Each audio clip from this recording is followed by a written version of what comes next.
No time for an intro. We are recapping the entirety of Book 1 in 16.5 minutes. Here we go. 100 years before the first episode, Aang becomes an airbending master, learns he's the Avatar, runs away from home, and freezes himself in a giant iceberg. Meanwhile, Fire Lord Sozin is a real jerk and attacks the air nomads, takes them out, and starts a massive war.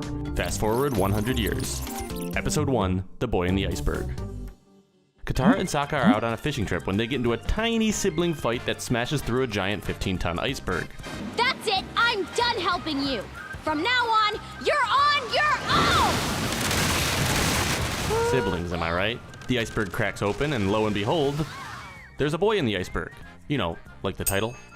I probably would have added, and a giant six-legged furry animal, but I guess you just didn't notice Appa here. I mean, it's not like there's a giant arrow literally right on his forehead. Anyway, this all causes a giant beam of light to shoot into the sky, which is seen by Prince Zuko, a firebending prince who's bent on capturing the Avatar to restore his honor. His uncle Iroh tells him, "It's just the celestial light." Which makes me think he's never seen the celestial lights, because they don't look like this. But Zuko is convinced it must be the Avatar. Sokka and Katara learn that the boy's name is Aang and that he is an airbender. They get back to their village and he and Katara go penguin sledding, which is as awesome as it sounds, and come across an abandoned Fire Nation ship. Whoa! What is that? And it's here that Aang accidentally shoots a light into the sky, which is seen by Prince Zuko, a firebending prince who is bent on capturing the Avatar to restore his honor. Stop firing lights into the sky!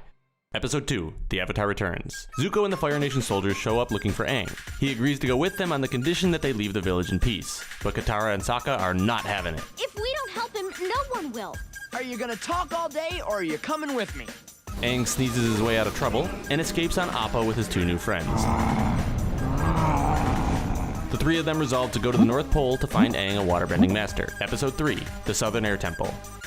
The gang heads to the Southern Air Temple. You know, like the title. And they open up a giant lock to find statues of all the previous avatars, as well as this lemur, Momo. Momo runs for his life while Sokka tries to eat him.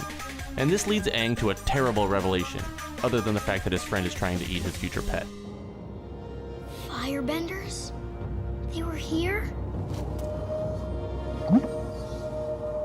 This distress triggers the Avatar state, which in turn sets off all of these lights and alerts the whole world to his return.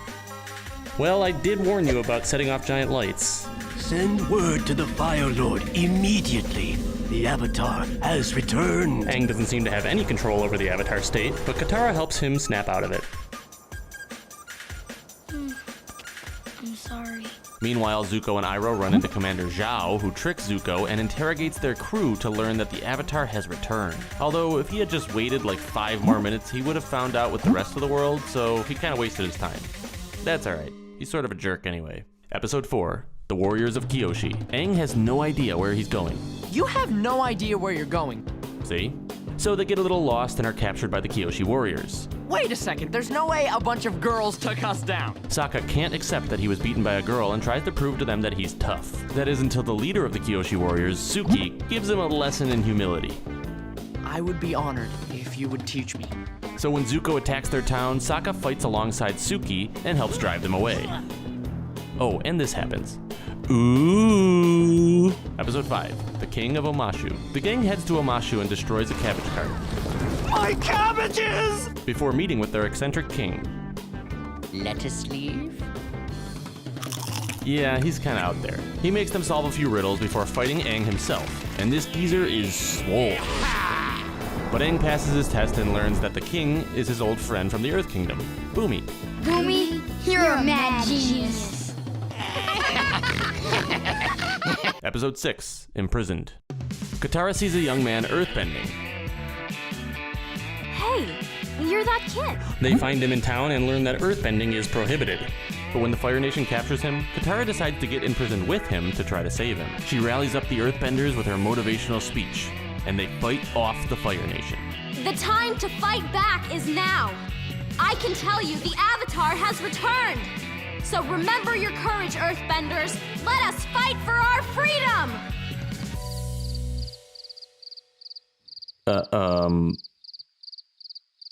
Let's try that again. She rallies up the Earthbenders with her motivational speech, and they fight off the Fire Nation. There we go. No, please, I can't swim. Don't worry, I hear cowards float. Episode 7, The Winter Solstice, Part 1. After stumbling on a small village being attacked by the giant spirit Heibai, Aang learns to exercise his role as the bridge between the spirit world and the physical world. You must be the Heibai spirit. My name is... He attempts to connect with his spiritual side to no avail, until he's met by the spirit of the spirit guide of the spirit of the previous avatar, Roku, and that lifts his spirits. The spirit's spirit injects some information directly into Aang's brain, and Aang learns that he can only speak to Roku on the solstice. I guess those are his office hours or something. I don't know. But his spirit interaction did help him get in touch with his spiritual side, and he turns Heibai back into a panda bear spirit. Notice it's just a regular bear, not a hybrid or anything, but for some reason everyone's still super shocked to see a regular bear later in the series. You mean platypus bear? No, it just says bear. Certainly you mean his pet skunk bear. Or his armadillo bear? Gopher bear? Just bear. This place is weird. Episode 8, The Winter Solstice, Part 2. Remember how the entire Fire Nation and all of their army and resources are after the Avatar? And remember when Aang found out about Avatar Roku's office hours? Well, guess where Roku's so-called office is? You guessed it, at a Fire Sage temple in the Fire Nation. And since Roku is only available for like 5 minutes during the solstice, the gang has to rush to make it to the depths of the Fire Nation while being chased by Zuko, who, if you recall, is not allowed back in his home country of the Fire Nation unless he captures the Avatar. So it's a pretty precarious situation all around. Luckily, they don't run into any more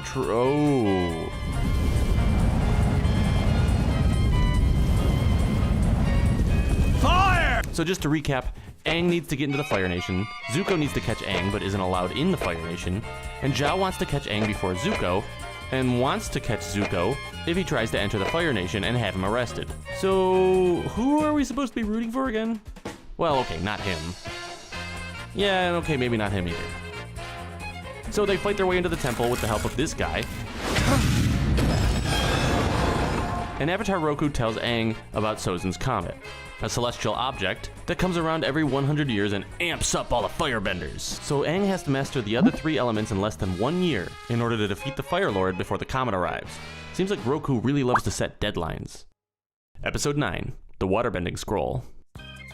Katara decides it's time to learn some real waterbending. So she steals a waterbending scroll from some pirates. Sounds like a good idea. Oh yeah, and no one's brave enough to look into a bag. Who's brave enough to look into this bag?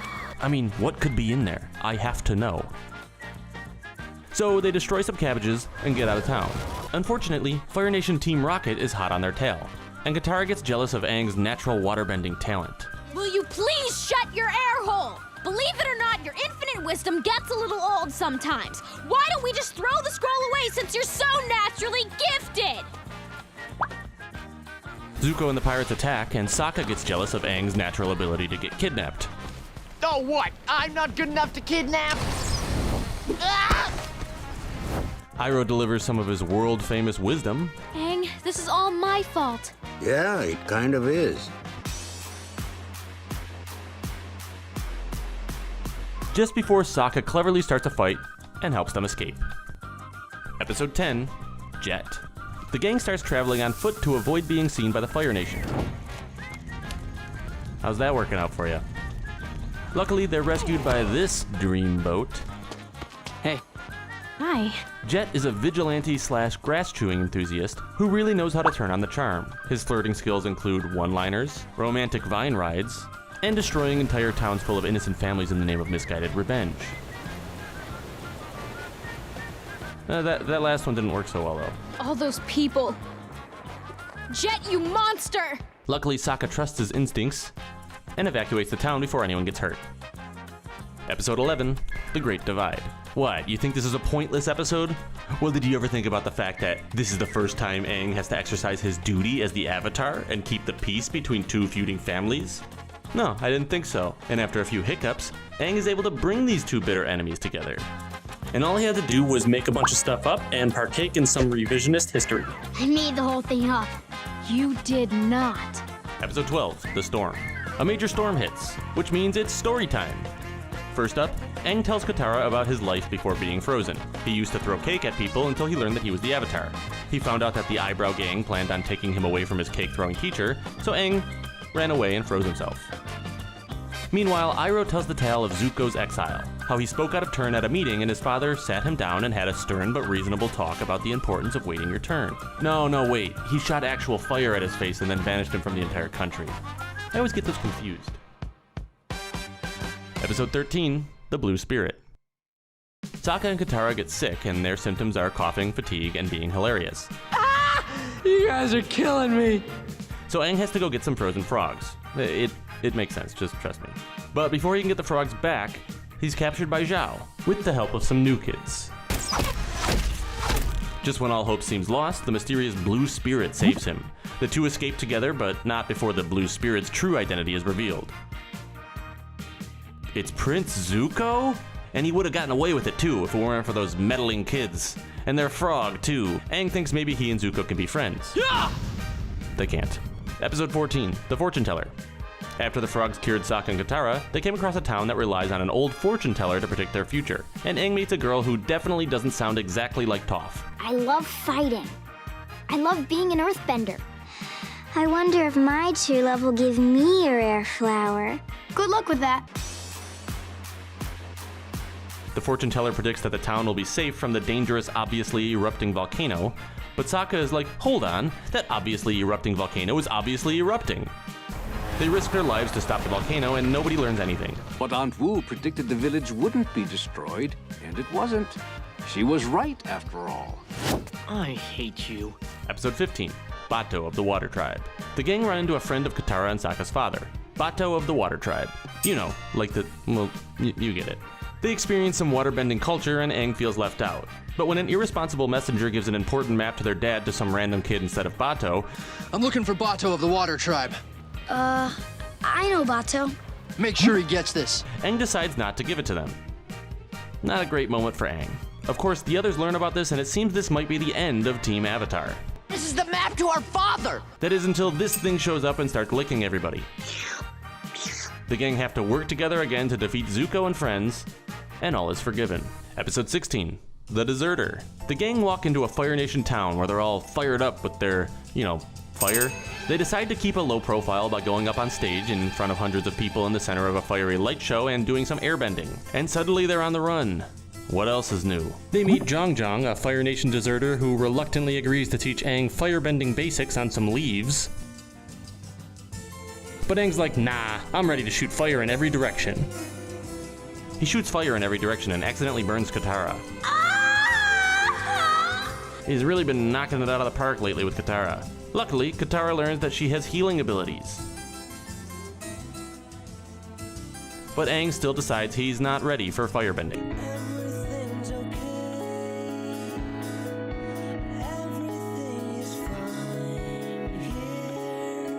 Episode 17, The Northern Air Temple. Upon arriving at the Northern Air Temple, they think they see other airbenders, but Aang sees right through them. They meet a nice man who is a traitor to his people and has been inventing for the Fire Nation, and everyone's like, hey, that's not cool. And he goes, yeah, you're probably right, and helps them take down the Fire Nation soldiers. Bombs away! Episode 18, The Waterbending Master. They finally reach the North Pole. Sokka flirts badly with Princess Yue. So, you're a princess, huh? While Katara learns that Aang's new waterbending master is super sexist. In our tribe, it is forbidden for women to learn waterbending. She challenges him to a match and proves to him that she's as good as any male student. Oh, and Sokka learns that Yue is engaged to this classy guy. Let me tell you, Sokka, I've courted a lot of girls, but Yue is the finest, and she comes with the most perks. Perks? Episode 19, The Siege of the North. The Fire Nation attacks. They do that a lot, and an epic battle ensues. When night falls, the Fire Nation stops the attack until daybreak, but Zuko sneaks off to capture the Avatar himself. And he interrupts Aang as he's trying to contact the spirits, and it's up to Katara to fight him off. She loses. Episode 20, The Siege of the North. Zuko kidnapped Aang, but Aang's still in the spirit world chatting with this living nightmare. Katara shows up and Zuko's like, I beat you once, I'll beat you again. He loses. Meanwhile, Zhao captures the moon spirit and threatens to destroy the moon. Okay, man, you are so extra.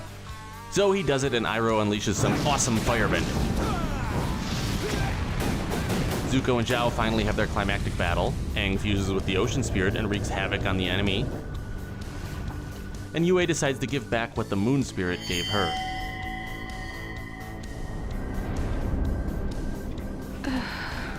No! That's rough, buddy. The ocean spirit takes Zhao, who is too stubborn to take Zuko's hand even to save his own life. Man, that guy is the worst. But with the moon back and the Fire Nation troops defeated, all is well. No! Oh, except for that, right. That's rough, buddy. And as for Zuko, after the long journey of chasing the Avatar and seeing the destruction the Fire Nation is capable of, Zuko finally learns the error of his ways. He realizes that his honor doesn't come from his father, it comes from within him. He learns to do the right thing and to be his own man. Oh wait, no, he learns that sleep is important. I'm tired. Then you should rest. A man needs his rest. Baby steps. And there you have it, Book 1 in 16.5 minutes. Don't forget to comment below and tune in for our next episode. You'll never guess which book we're recapping after Book 1. Okay, it's Book 2. Thanks for watching.